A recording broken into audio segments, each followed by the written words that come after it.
What's going on YouTube? JT is Reborn here, and welcome back to another edition of my DC comic book reviews. And in this video, we're going to be talking about Batman Superman World's Finest, issue number 49.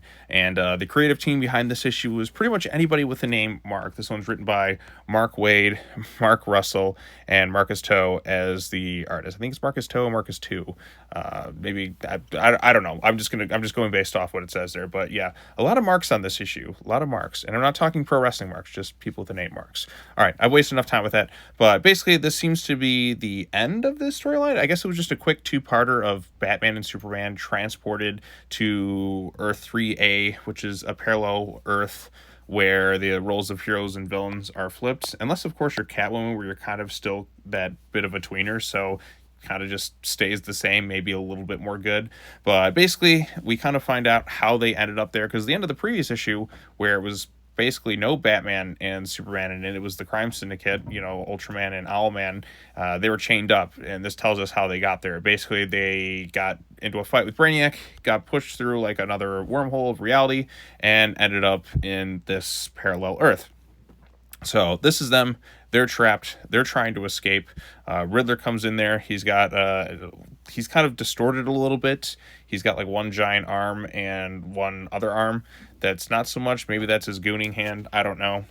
Actually, they do explain how he got that way, but he was dropped in some chemicals and then he was mutated as a result of that. But he's there to try and help whoever's kind of on the good side. But basically, like, Ultraman and Owlman basically come back. They realize that they're gone, and they decide to go after them. Even Superman going so much as to use his heat vision to evaporate all the water in the city, which was kind of... Well, not Superman, Ultraman. I'm sorry.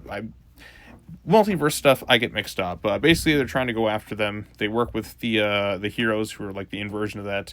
The Superman comes in. He doesn't think what's going on is right. He tries to fight them off, but they're clearly outgunned, outmatched. Even doesn't want to fight Superwoman Lois over here, who is even pregnant, and it's kind of hard for them to kind of like deal with this scenario. But they get into their fight, and then they kind of escape and make their way back to their reality. And there's a tease for Swamp Thing and maybe some other stuff, but it seems like this might be it for this particular storyline, because the next issue is going to be this big 50th like size like anniversary type issue, and it says the return of Dan Mora, which thank goodness I miss Dan Mora on this book. But I guess there's some cool stuff in here. I did like the artwork in this particular issue, but I don't know, like, is this the end of the storyline? Because if it was just it, then that's kind of underwhelming. It leaves you kind of wanting more. Are the heroes going to come back to kind of face off against the Earth 3 counterparts? Because, it's not really it's not really like Superman and Batman to just kind of flee like that. But if they're going to regroup and come back and help them to fight in a subsequent issue, then yeah, it'd be kind of great. But there's just something kind of off about that within this particular issue. I don't know about you. That's just kind of my feelings of it. So, not a great conclusion to it, because it just feels we kind of rushed through it. It was just kind of a filler arc with, barely, even like the last issue, like, okay, that was the interesting setup, not focusing on them. Like, okay, we're 40 plus issues into this thing. I don't mind doing something different, but if we're going to just end this thing here, unless we're going to follow up within the next issue, then it felt kind of underwhelming in that sense. So a few cool moments. Nice to see a little bit of the alternate Earth, and I mean, Superman evaporating the entire rivers just so he could go track them down was interesting. Not something I expected him to kind of do, but I don't know, it was kind of cool, I suppose. And the action in there is pretty solid throughout it, but it leaves you wanting a little bit more. But maybe they'll get that in the next issue. But the fact that it seems like they're kind of out of it, and then we're going to some big like anniversary issue, which I don't know if it'll be a standalone thing, or maybe the conclusion of this, or just something grand epic. I don't know. We'll kind of have to wait and see when the new issue comes out next month. But yeah, this one didn't wow me as much as I expected. Don't hate it, because I'm still wondering if we're going to follow up with it.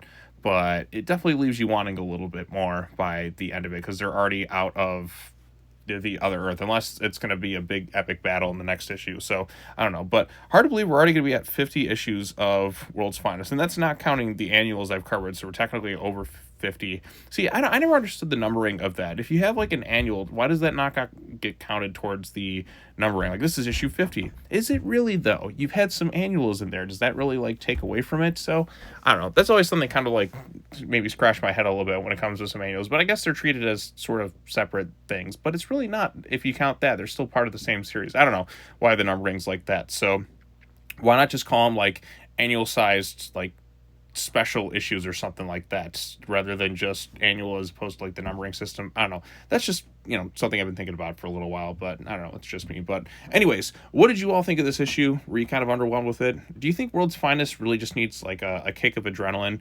Because compared to some of the start of this book versus where it's at now, it's just not quite to the same line. I know I've said that for a long time, and there's been some good stuff here and there. It's never really like a bad, terrible issue of World's Finest that at least I've read since been covering it. But I mean, just those first two arcs with the Magog storyline, and you also had the Nezha stuff. It just feels like the book has almost lost its importance compared to where it's at now. It's just kind of just fun little lighthearted adventures and a little bit of stakes here and there, but it's not quite where I think it should be. Well, they did have the crossover with like, was it We Are Tomorrow, We Are Yesterday, or whatever it was, but that was just all over the place. I thought. I just want it to be great again. I want it to be like, wow, I can't wait to read World's Finest. But who knows? Maybe with issue 50, they'll really kick it up into high gear because it's a specialized issue. So we'll just have to kind of wait and see. But anyways, if you read the issue, if you have any thoughts in it or the series as a whole, what do you think of it? Let me know your thoughts in the comment section down below. Be sure to like this video, share it with your friends, subscribe to the YouTube channel for more content, hit the bell for notifications, all that fun stuff.